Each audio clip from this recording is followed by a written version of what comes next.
whatever impression you leave on people, it's going to be the only impression they have on people from your country. You're an ambassador of your own country. So be kind, be humble, and remember you're a guest wherever you go.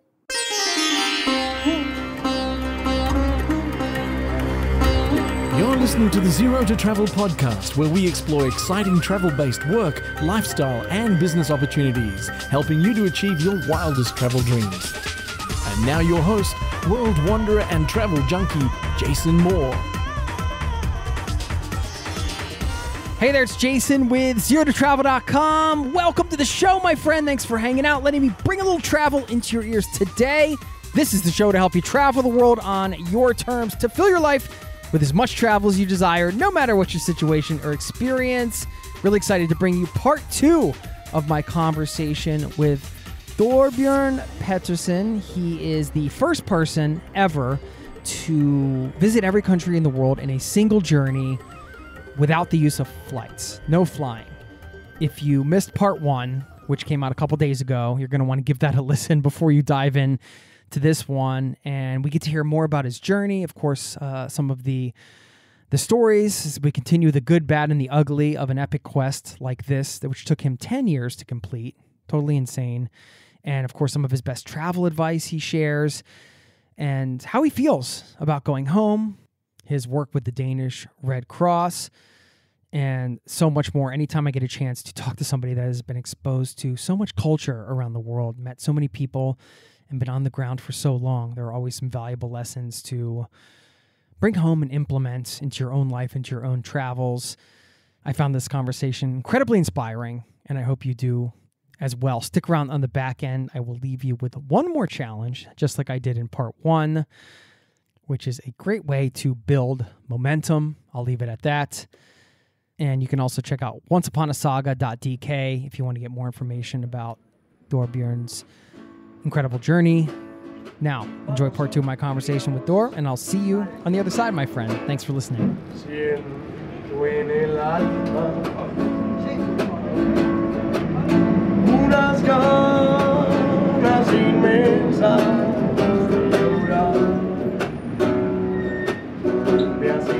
What do you think will be the hardest thing to let go of? Like, what do you think you're going to have to let go of in terms of lifestyle? Like, from the lifestyle you've been living, which is your daily life. This has been your life. You can't say you've been traveling. This has been your lifestyle, your life. And now you're going to a completely new life. What do you think will be, I know it's hard to say because you're not in the new life yet, but what do you think will be like one of the hardest things to let go of? Or the challenge, the big challenge? So while I generally would not say that I've been free, that I've really been locked into the rules of this project and the ambitions of the project, I have been free in terms of what am I going to eat tonight? What time am I going to get up? These things. I've been highly independent. So I guess being less independent is probably going to be hard, especially at my age. I'm 44 now. And it's deeply rooted. It wasn't just the past 10 years. I had a high degree of independence ahead of that. And now I'm planning to move into an apartment together with a woman who has also enjoyed a high degree of independence. She's decided if she wants to go out with her friends, she doesn't have to ask me. I'm not at home. She just goes out with her friends. If she wants to sleep in, or if she wants to do the laundry tomorrow and not today, she just does it in any which way she wants, right? And I've had the same set of decisions to make, right? And I've been able to make them myself. So now those two things have to jive together, right? And I might get to a point where I go, I don't want to do this, but I have to because I'm living with you. And then I miss being out in the world, whereas if I was in Sri Lanka, I didn't have to do that, Let me clue you in as a guy who's married. You're not maybe going to get to that point. You are going to have that point. No, I'm sure, fair. there's a mutual respect of independence, and that's a strong foundation to come into the whole thing with, Yeah. Yeah. So we've been pushing something for years now, which is that I was 34 when I left home. I'm 44 now. My parents were 65. They're 75 now. My wife was 30. She's still 30 because that's the way that works. But in terms of biology, we are pushing a limit, and we would like to start a family, but we really don't know if we can or not. So that might be, I mean, you're talking in terms of lifestyle and whatnot. I'm getting home and in a couple of months, and we'll have to see if it's too late or not, and then I'll have to come to terms with if it is too late, was it worth the sacrifice, right? Oh man, that's a heavy question. Yeah.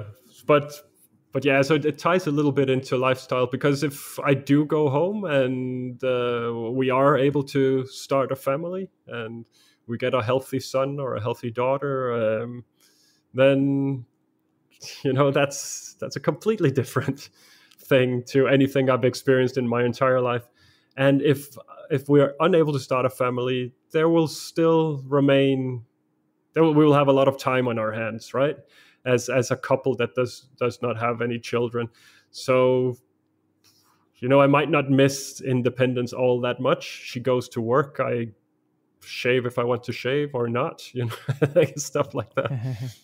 I love your honesty. You're a very honest person. Do you think this experience made you more honest, or have you always been this way? You're just willing to share. I think that at a relatively early age, I found out that if you're honest most of the time, then you don't have to keep track of all the lies. It's just a much simpler life. But there's things you don't have to share. You don't have to share personal details like we're going to have a child or we're going to try to have a child and these things. But you're sharing openly because this is part of your journey. Like the after part of this is still, the journey still goes on in many ways, right? Because you've made this sacrifice. You just mentioned that's one example. So yeah, I mean. No, I think this is in having had conversations with thousands and thousands of people around the world that you decide who are you going to open up to and who are you not.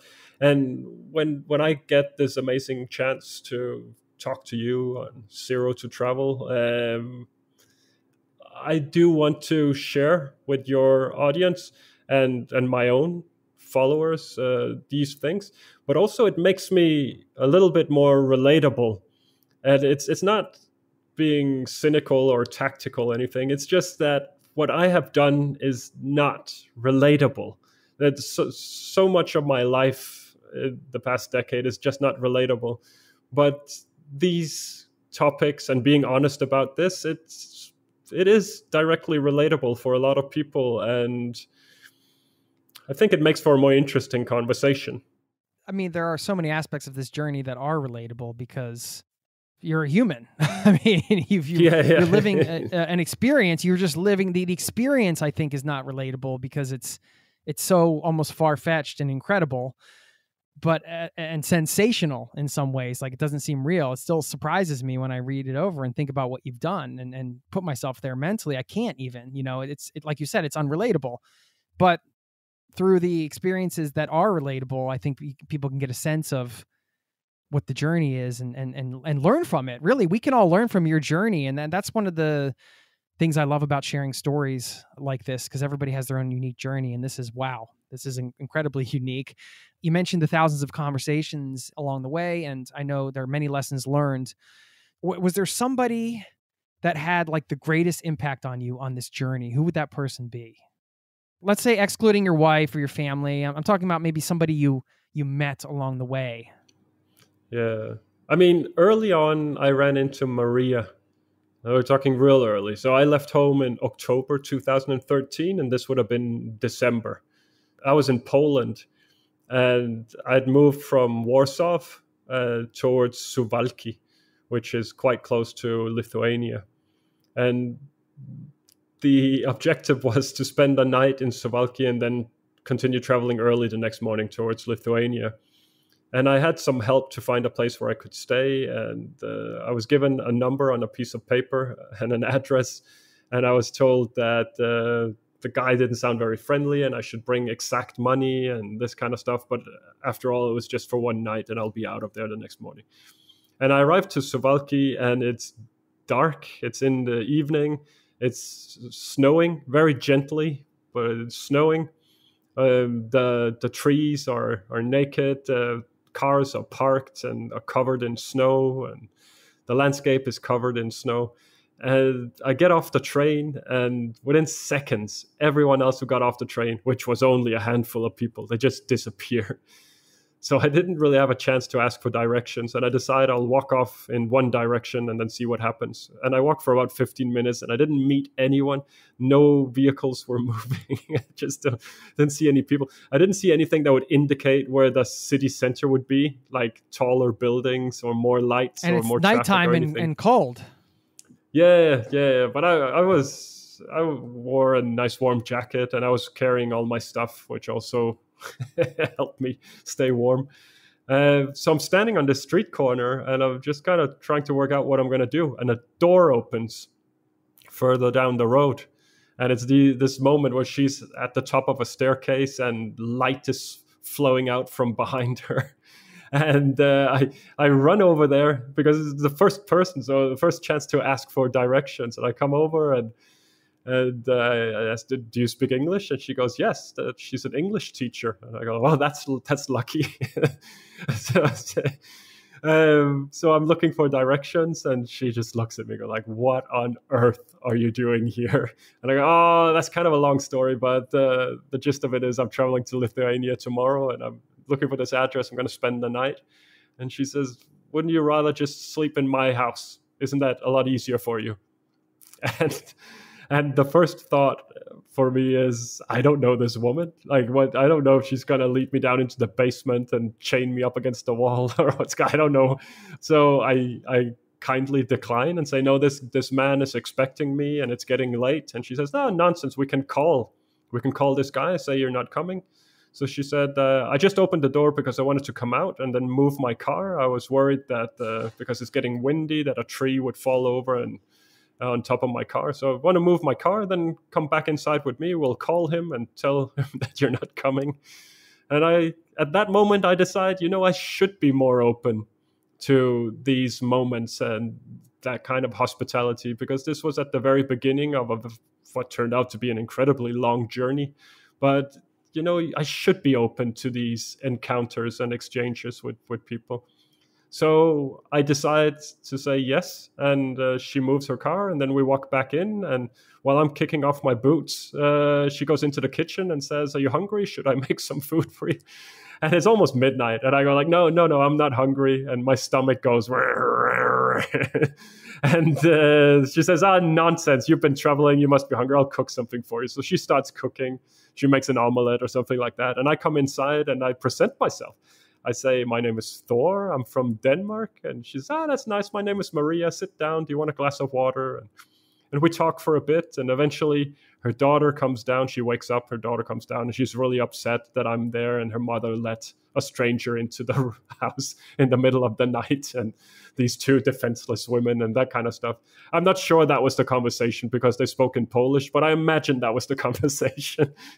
And then she also speaks English, and we have a nice conversation, and she goes back to bed, and Maria and we talk for a bit, and then she does lead me down into the basement, and there's a guest bed, and she gives me a really heavy doona, and I slept like a baby that night. I really just didn't wake up, not even once throughout the entire night. And the next morning I woke up, and the daughter made coffee for me. Maria, she made breakfast for me.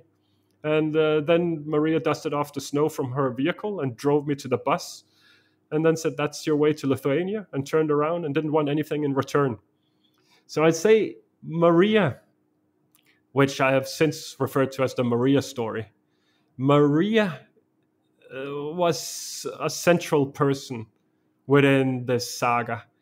That it really made me wonder about hospitality, and what would I do if it was someone standing on the street in Denmark. I'm sure I wouldn't get close to her level of hospitality and generosity. But I wonder if I might just be like Maria now.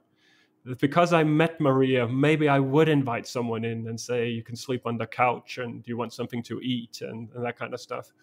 And it was also an eye-opening encounter in terms of chance. Because when I walked away from the train station, I could have walked in any direction, right? And she could have come out to move her car 5 minutes before or 5 minutes later. And so there's a lot of chance in that. And it's just made me think a lot about that entire encounter. So, yeah, I'd say Maria. Wow. Yeah, it sounds like for you, essentially, that was maybe not right in that moment, but this idea that you're going to open your heart and your mind to these experiences on this journey and open up the trust, perhaps. And whenever you get that on the road, of course, it's going to give you the tendency to return that favor at some point. And I mean, I think that's one of the things that makes travel so beautiful, is that you have these moments of hospitality that you get to receive, and then you can't forget them. So then, of course, if you're in that position, you just, I don't know, those small interactions over time across the globe, it just makes for some beautiful interactions and people helping people. You mentioned the chance. I was wondering what your relationship is with chance, serendipity. Some people operate under the sort of the universe is providing the thing for me, and maybe there's a spiritual component for some people. Others see it as, pure chance. I walked this way, she happened to come out. Boy, what a coincidence. Others believe there is no coincidence, and there's more of an intuitive and an energetic thing around it. There are a lot of philosophies around this, and when you're on the road for this amount of time, you're experiencing versions of this. I'm wondering, in your mind, how you perceive that. What is your perception there? What are your beliefs there? Yeah, I don't know. It's not spiritual for me, but sometimes it's just hard to come to terms with that it's pure probability and chance. Like, some things feel so specific at times that I just don't know where I'm going to end up. I'll give you a small story, which is that I was in Tuvalu not too long ago. and Tuvalu was my last country in the Pacific. And to some, it's the least visited country in the world, the smallest country in the world. It's one of the smallest populations in the world. It's truly isolated and small. And it was really hard to get there without flying. But it was infinitely harder to get away without flying. I was banking on returning to Fiji on government vessels, and the government vessels were just breaking down one after the other. And the students were supposed to go back to Fiji. So I was sure I'd be able to go with that ship. But then, because the ships were in such condition, the government decided to fly all the students back to Fiji. And suddenly there was no urgency in sending a boat back. And I was just kind of stranded in Tuvalu. So eventually government put me on a ship which had a hole in the bottom, which had been plugged. And then it was leaking from the shaft. And this ship had to go across to Fiji to go to dry dock. So for sure the ship was going, and the government, they put me on that ship as my return ticket, which was fine. And immigration and customs came on board, and they stamped me out of the country, and I went to bed, and I woke up the next morning still in Tuvalu. And that was my story for the next month. So I was sitting there a month later, and I was up on the bridge of this small vessel going like, I'm never getting out of here. Like, they stamped me out of the country a month ago, and day by day there's a new excuse for why the ship is not going, or why this and why that. So there's a lot of talk, and there's no real substance anywhere. And I was up on the bridge, and the VHF radio is on, as it always is on ships, and they're always dialed into channel number 16. And the reason why is because channel number 16 is used for distress calls. It's also used just as general calling out to reach someone else. And then once I get in touch with you, I go, Thor on board so-and-so, to Jason on board so-and-so. And you come through and say, Jason here. Then say, okay, let's switch to 12. And then we switch to 12, channel 12, and then we have our conversation there, and we're not bothering anyone. And then channel 16 stays open for people dialing in. So the radio was supposed to be on channel 16. Now, another part of this story is that I knew that a tugboat was going to leave, but I also knew I had not been given permission to come on board. And I was told who the agent was for the tugboat. And it turned out it was the wrong agent. I was misinformed in regards to the agent. So we've reached out to the wrong agent, who, by the way, didn't come back and say that he's not the right agent. He just let us hanging, and we're waiting for him to come back. So the story is, I'm up on the bridge. I'm having my morning tea. I'm wondering about how the heck am I going to get out of here. Suddenly I hear the captain on board the tugboat calling an agent that I happen to know. And they're talking about this vessel leaving the next day. And they need to get clearance. This is Friday. No, sorry, this is Saturday. Sunday, government is not going to do anything. Everything will be closed. So they need to do clearance on this day, Saturday, so that the ship can leave. And I hear this conversation. And then I rush over to the agent, which is relatively near the ship. And I go like, we know each other. Can you help me? Can you get me on a ship? And he calls the captain, and it works out. And long story short, I get on the ship and I go back to Fiji. The interesting thing is, I was having my tea at the exact time when they had that conversation. And they had that conversation on channel number 14. So for whatever reason, the radio was not set on 16 as it always is. It just happened to be on the channel where they had their conversation, and they happened to have their conversation while I was there. How do you work out the probability on that? What do you make of it? I don't know. I think this is the question. This is at the heart of the question, right? Out of a million, billion, trillion things that can happen, that will happen every so often. And it has to happen to someone. And it happened to happen to me.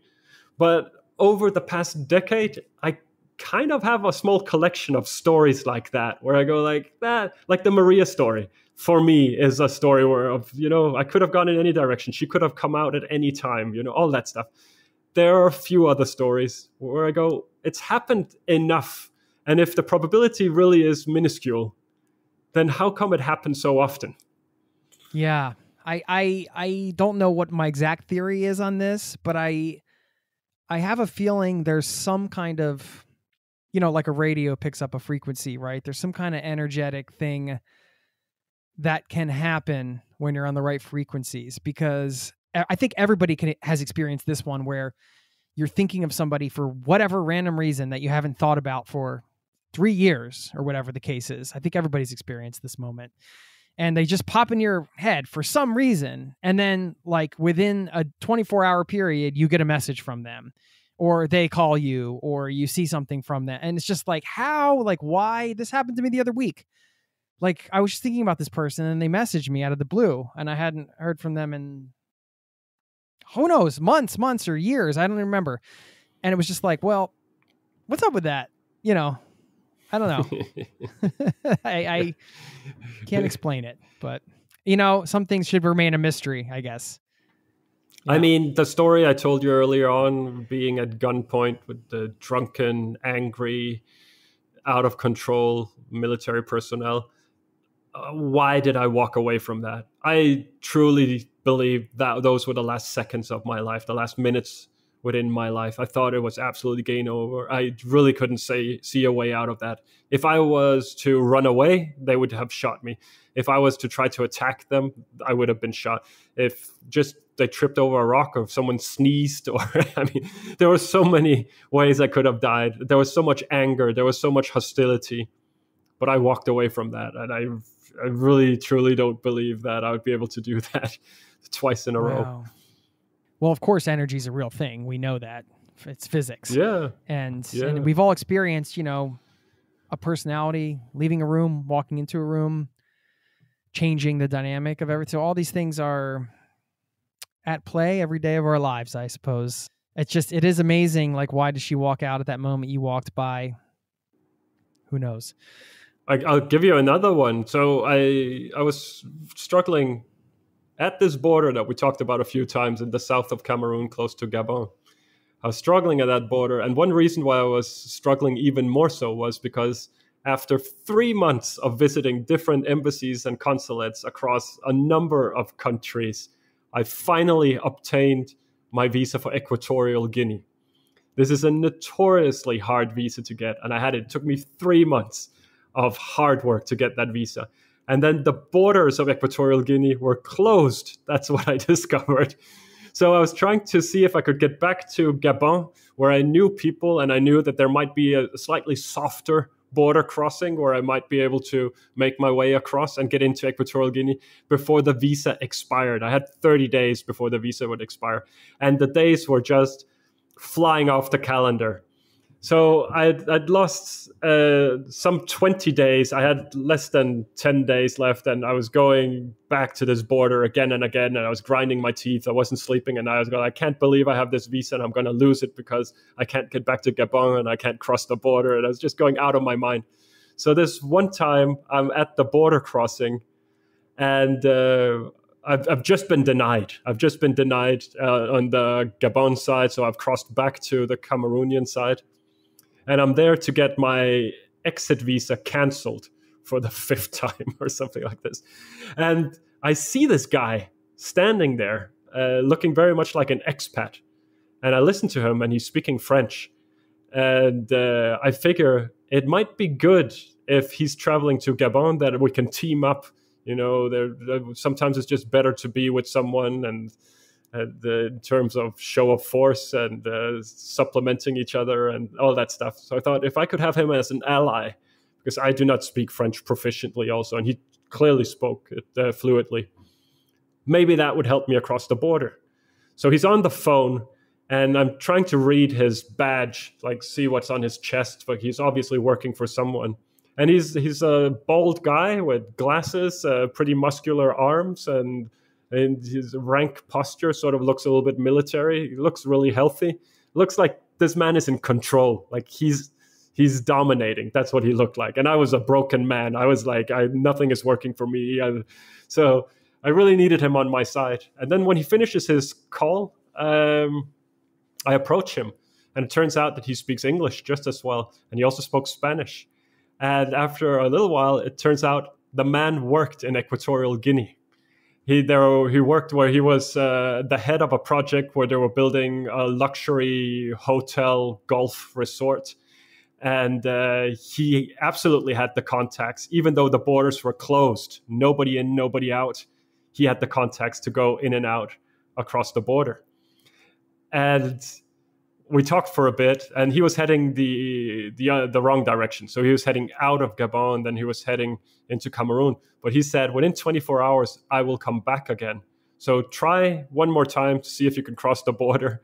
And if you can, then I'll meet you in Gabon, and I'll pick you up, and I'll take you into Equatorial Guinea. And if not, then I'll meet you on this side of the border, and I'll help you across the border into Gabon, and then help you into Equatorial Guinea.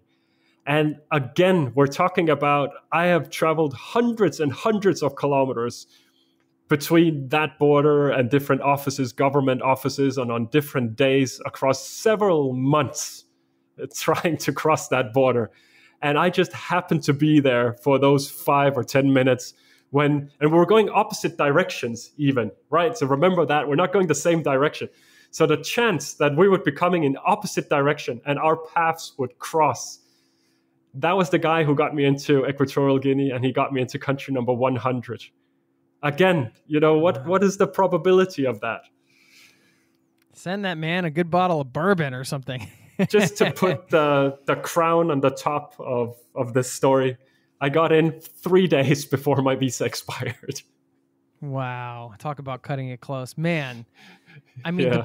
the bureaucracy sounds like absolutely the most frustrating, difficult part. Well, I mean, what has all this taught you about perseverance? It's told me that I'm a really, really stubborn guy. I'd say so. It has told me that if you have a goal, which in one way or the other is noble or good, that you're trying to complete your education or find a job or help someone or raise funds or whatever it is, and you persist, then, you know, the moment when you give up is the moment you're not going to get what you're going after. So if you persist and you keep shaking hands and making connections and finding ways to move forward, eventually you will reach your goal. You will make it across. And it might take you 6 more years than you anticipated. It might take you more, but that is a definite solution to losing weight or learning a language or saving up money or learning how to play an instrument or whatever it is you want in life. You have to stick with it. You cannot give up. And I mean, there are so many people have doubted that I would ever reach the final country in this project, including myself. Like, it has been beyond hopeless at times, but I did do it. And then you can say it's a silly goal. It's nonsense, utter nonsense. Why would you want to go to every country without flying? That's how does that serve anyone? And it's true. That is silly. It's ridiculous. And it might not serve anyone.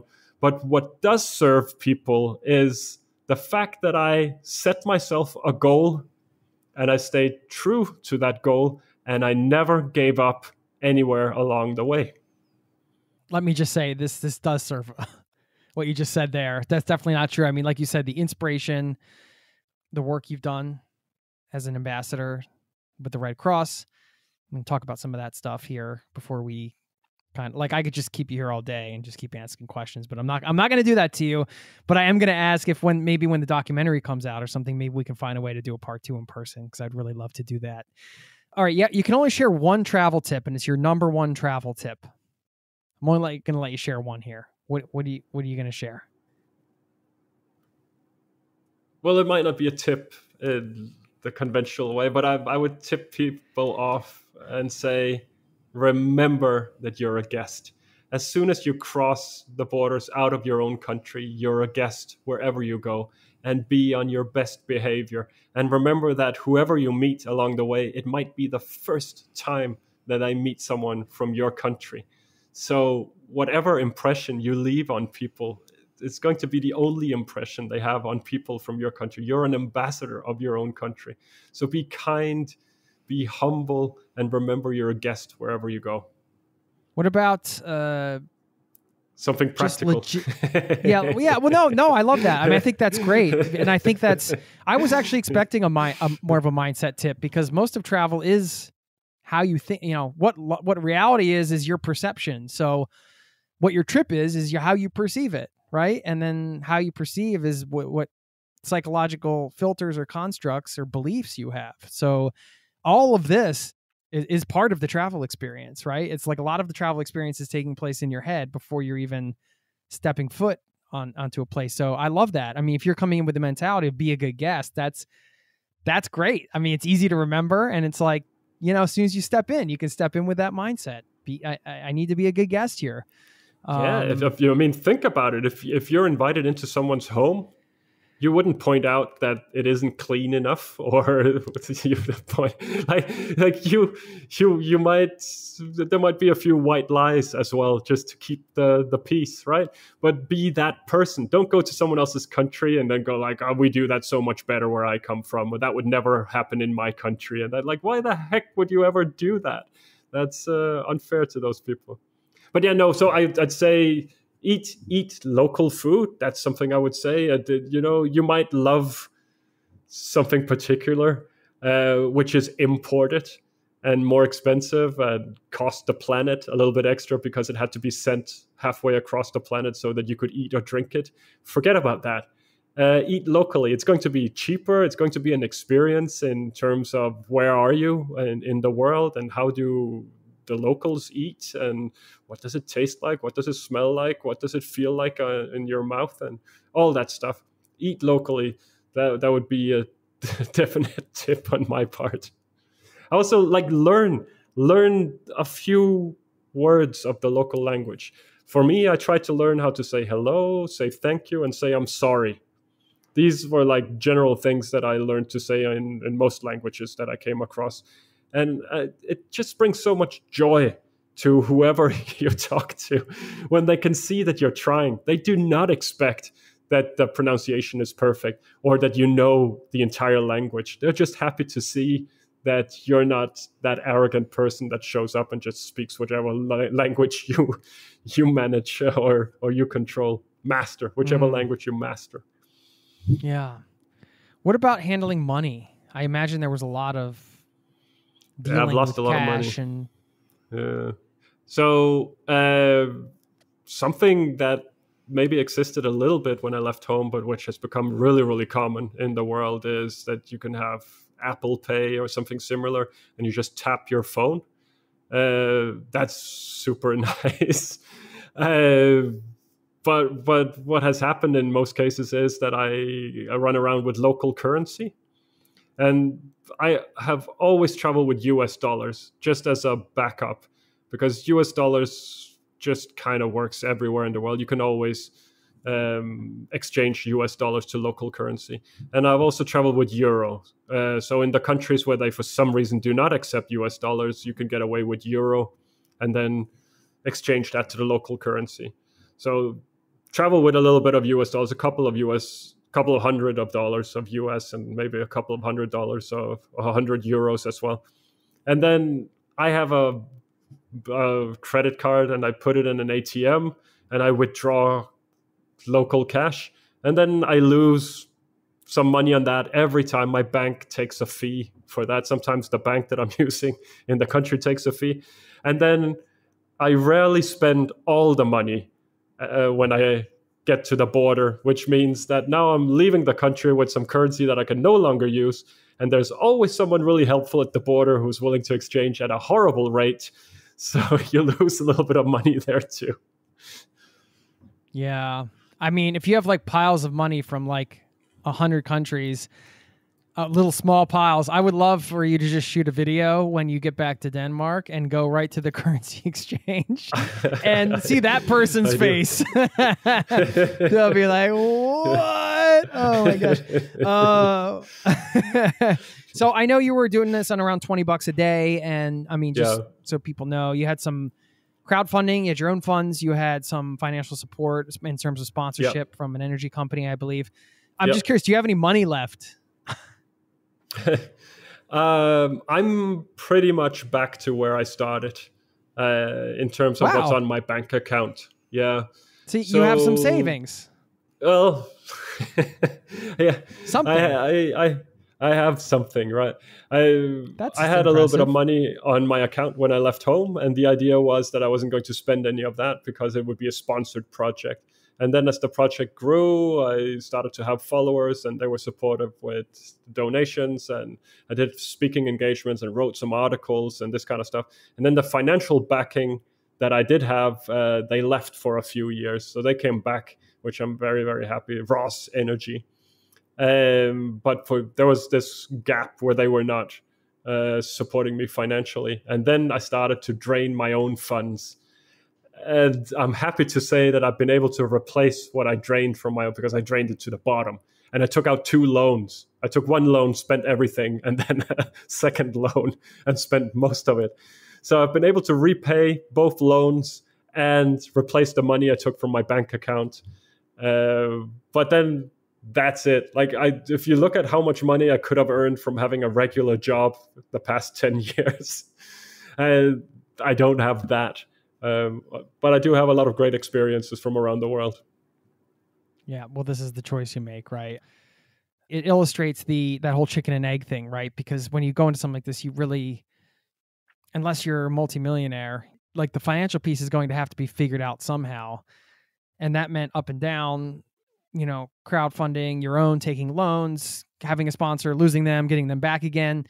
And these are all the things you can't see. So this is, I think, where I always admire a quest like this, because, especially in the financial piece, all of it. I mean, it requires this level of trust in that you're going to find a way, trust in yourself, trust in others around you. I mean, it's powerful. Yeah, there's the financial element, but there are all these small knickknacks, and the financial partner, the CEO of Ross Energy, he flew out to meet me in the Maldives, and he was there with a small Danish flag as I came in with the boat and gave me a hug, and it was good. And then after a day or so, he told me that he's starting to realize how much I actually went through, because he just needed to get a SIM card while in the Maldives. And suddenly that became a mission, and where to get this and which price and how to get it operational and all that stuff. And he looked at me and went like, you probably got a SIM card in most countries in the world, and the SIM card is the least of your problems around. I go like, yeah, I mean, that's just another thing in the daily routine, right? Finances, for sure. But people find a way, like, $20 a day. It's a funny amount, because you go to some countries and they go like, I can't believe it's not enough money. Like, you're in Singapore, they laugh, go like, you're not going to be able to live in Singapore for $20 a day. But then you're in Sri Lanka and they go like, you have $20 per day? I go like, yeah, I do. So you need to, I've learned how to live on a rock, right? I came from a pretty comfortable lifestyle where I earned enough money not really to think about how much money I was spending when I went to do grocery shopping and that kind of stuff. I would just take whatever I needed and then go and swipe my card. And if you were at the other side of the cash register and you said, I'll give you $1 million if you can tell me what the amount was that you just paid, I would never know. It's just swiping plastic through, and then whatever it cost, that's what I paid. That's how comfortable I was. Not buying Ferraris comfortable, but certainly paying for groceries without wondering or worrying about what it cost. $20 a day for transportation, accommodation, meals, and visas. You definitely focus on what's cheaper and how you can save, and skipping meals and sleeping on buses. And at times I will weigh out traveling a full day in a bus, seeing the landscape, which is sort of why I'm doing this. I want to see the countries and experience something, or taking the night bus and then having free accommodation, or having accommodation included during the night. Oh, that's tough, man. I mean, for so many years too. Yeah, well, you learn it, right? So I don't know if it's true or not, but it's a populistic thing to say that if you want to incorporate a new habit, then you repeat it 30 days in a row. So if you wake up at 9 a.m. and you want to wake up at 7 a.m., then you wake up 7 a.m. for 30 days in a row, and it will feel natural to you. It'll become a habit. So I've been doing this for more than 3,000 days. You mean being uncomfortable in the sense?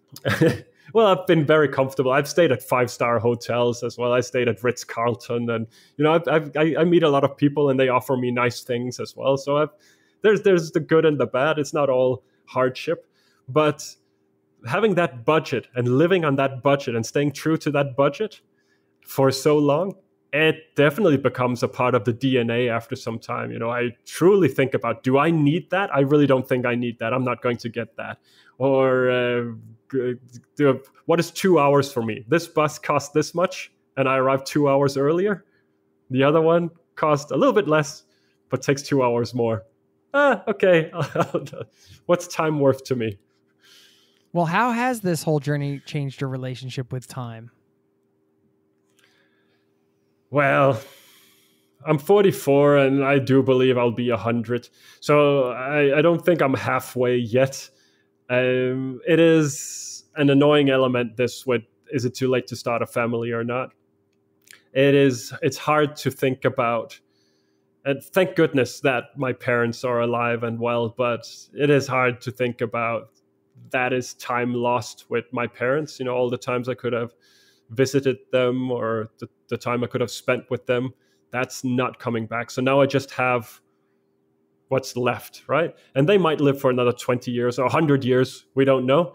But, it's this sort of like a FOMO kind of thing where you say, okay, what did you lose out on?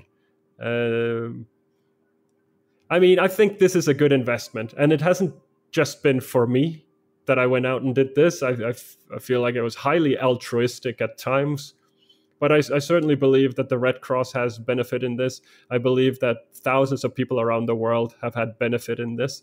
And I think I devoted the past decade of my life to something good and to some degree honorable. And I have no regrets in terms of that, in terms of time. But time is the real price, right? Because I came out alive. I'm not sick. I still have 10 fingers and 10 toes and all this stuff. So I came out on the other side. I'm okay. I might have some mental damage. We'll have to check on that eventually. But the time is not coming back. And if I regret that I spent this time, then the time is still not coming back. So there's really no point in regretting having spent a decade doing this. I have to come to terms with that this is what I chose to do and see the value in it. How do your parents feel about it? I'm a little bit unsure on my mother these days. She was a lot more excited a few years ago. I think she might feel that what I've done is selfish and I should have spent more time with her. But both parents are in support. And my mother certainly loves me, and they're proud of me.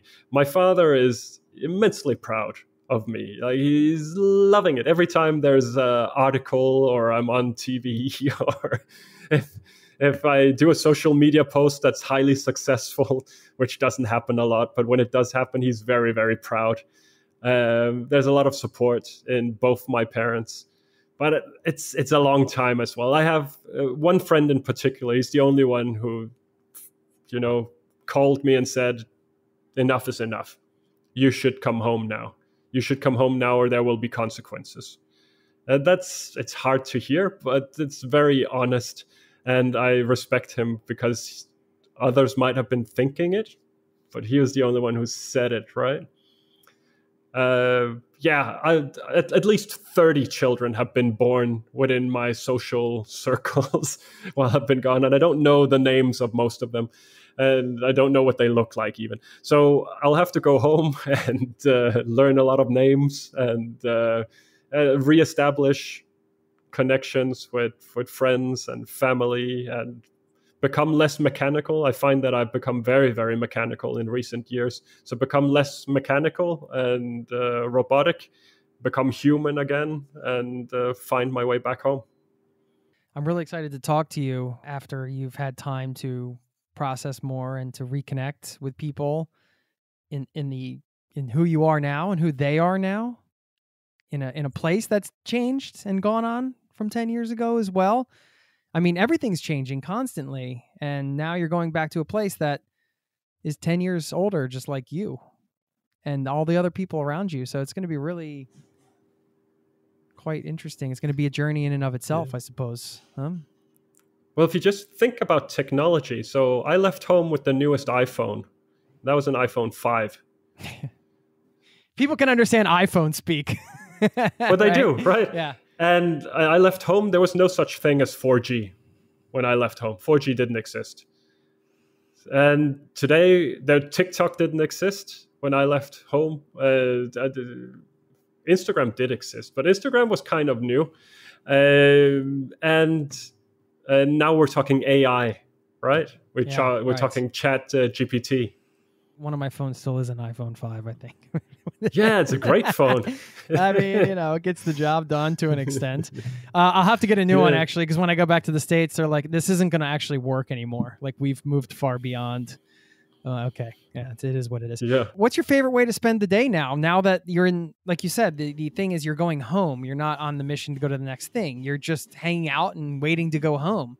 Like, how are you spending your days now? Not at all. I'm just as busy as I've been. Okay, doing this kind of stuff. These pain in the butt podcasters asking all these questions.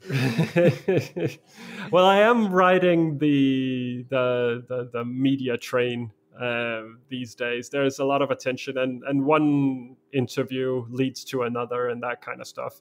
So there's really a lot of attention, and everyone wants a piece of me right now. And it's taking up a significant amount of time, in part conducting the interviews. And I think this is the first podcast, actually. Everything else, yeah. So everything else has been interviews for newspapers or TV or for radio. But it's not just conducting and putting the time into doing the interviews themselves. I coordinate all of it. I write with people. So there's all this correspondence going back and forth. And when should we do it? And what kind of equipment? And how do we do it? And where are you? And that kind of stuff.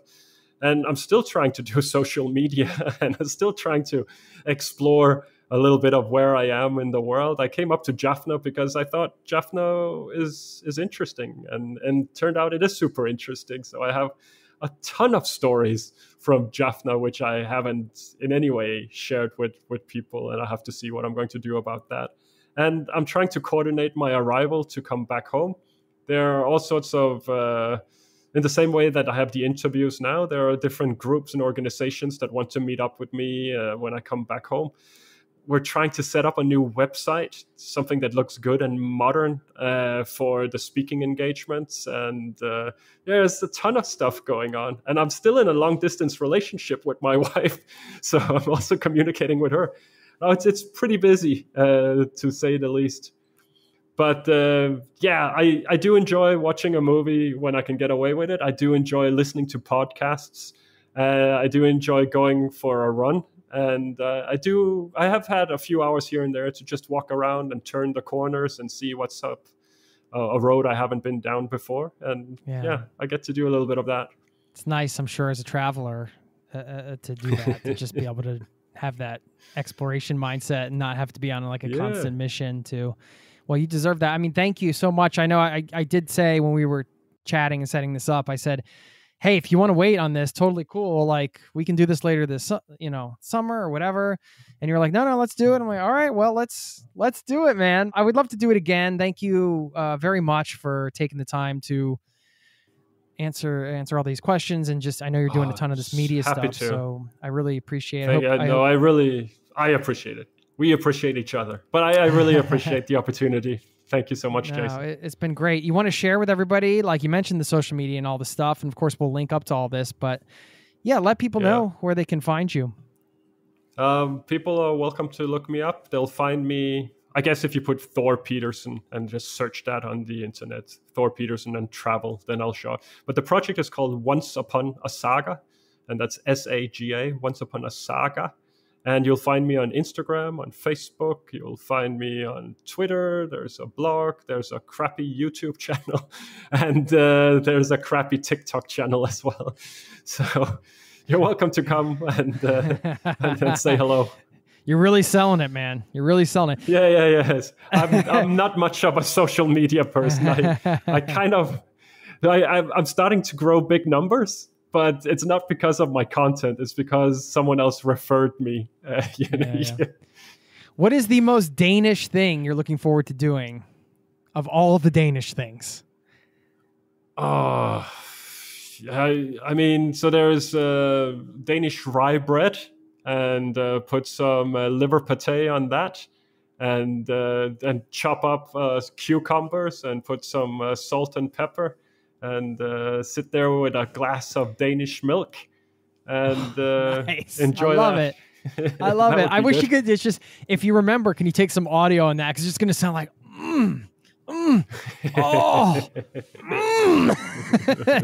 it's so funny. It's always food related, man. Like anytime somebody's been gone for a long time and they're like, what do you what's the thing? And it's always like some food.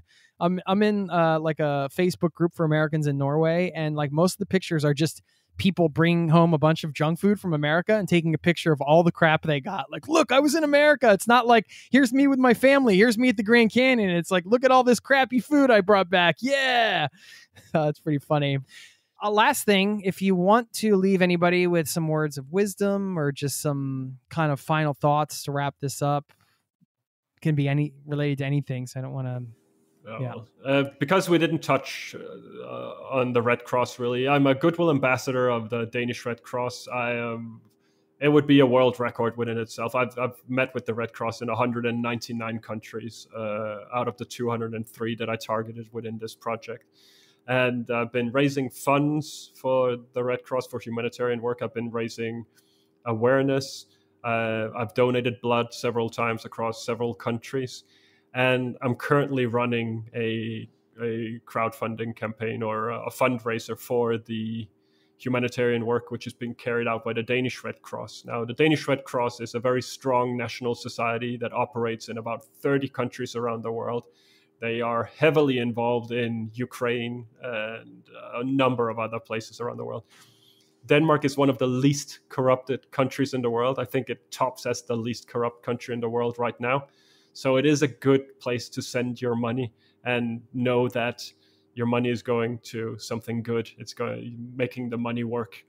So that's my little Red Cross spiel. It's the world's largest humanitarian organization. It was founded in 1863, so it's been around for more than 150 years, and it's found in basically every country in the world. So it is a good cause to go and support the Red Cross. And on top of that, I'll just remind people that a stranger is a friend you've never met before. Love it. I'll tell you what, I'm donating $100 US to the Danish Red Cross to your thing, so send me a link. And we'll also include that link in the show notes here. And I encourage everybody listening to, if it's got some value out of this and you want to make a donation, it's a great way to wrap this up, because Red Cross does great work. And I'll be sure to mention that at the top, because I know we didn't talk about it way early on, over a couple hours ago. So anyway, just want to support you there. And thank you once again for your time and all the inspiration, and for a new connection here. I'm glad we're in touch. So thank you. And I hope we get to do this again in person, maybe after your film comes out. We can find a way to meet up somewhere and do that if you're game. So thank you again. I'd love that. Yeah, thank you so much. You had some excellent questions, and thank you for giving me so much time to just ramble on about all of this stuff. Thank you. I really appreciate it. Our pleasure. Thanks again. Cheers. Cheers.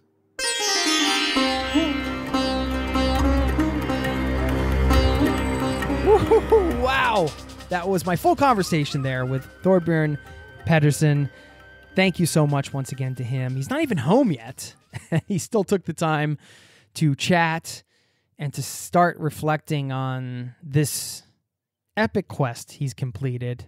Every country in the world, no flying. And I think through this conversation, at least I really got a sense of what that meant in terms of his life, the impact, the toll it took on him at times, it sounds like, the logistical challenges, how difficult it must have been during so many moments, how easy it could have been to just quit and get on a flight. I'm just still in awe of this accomplishment. And I think this longer form conversation really brought it home. It brings you past the headline, right? It's easy to read those headlines in the travel magazines and whatever news outlets that, man does this, and it's like a one-page thing, and they include a few snappy quotes and everything. And here I feel like we got a real sense of what it was like, and I just appreciate his open and honest nature and willingness to share. And I'm really curious to catch up with him after he's been home for a time and see how that is for him. Of course, you can check out his website, onceuponasaga.dk. And I mentioned at the top, I will leave you with a little challenge, as I did in part 1. And this ties in with this idea of thinking bigger. I do see this as just an incredible quest that was completed.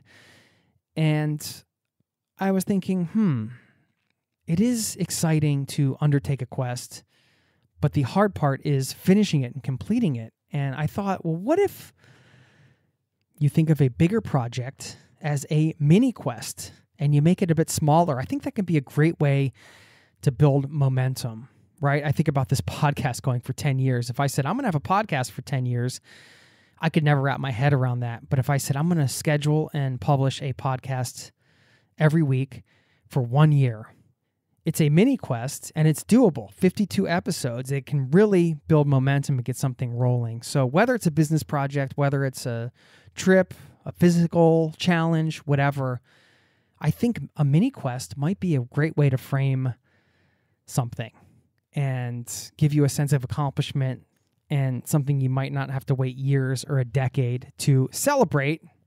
It's great to get those little wins, and that is what builds momentum. So it's a commitment to a larger project, but making it smaller in size might give you the momentum to kind of push towards the bigger thing. And I just wanted to throw that out there, whatever that means to you. Again, I keep these things sort of vague on purpose because I know that means something different to everybody in their lives at this moment, but it's fun to ponder these things. So ponder a mini quest. What would be a mini quest if you were going to undertake one? If you ever want to get in touch and share, your mini quests, share some guest recommendations, just say hello and introduce yourself. You can always leave me a voicemail. I respond to all of them and the links in all the show notes. Haven't heard from anybody in a while, to be honest. I got one voicemail, I think, in the last few weeks. And I would love to hear from some of you, so I invite you to get in touch. You can always email me, of course, as well. Jason@zerototravel.com is my email. Thank you so very much for listening to the show. Being a part of this listening community is truly an honor to serve you and to bring you episodes like this where we can just share and learn from each other. So thanks for listening, truly, from the bottom of my heart. Let me leave you with a quote on quests. Thought this was a good one. I could leave you with two, actually. I found a couple good ones. One is from Kate D. Camillo, who said, "Say it, reader. Say the word quest out loud. It is an extraordinary word, isn't it? So small and yet so full of wonder, so full of hope." That's one. And then the last one, I'll leave you from Amal El Motar, who said, "Adventure works in any strand.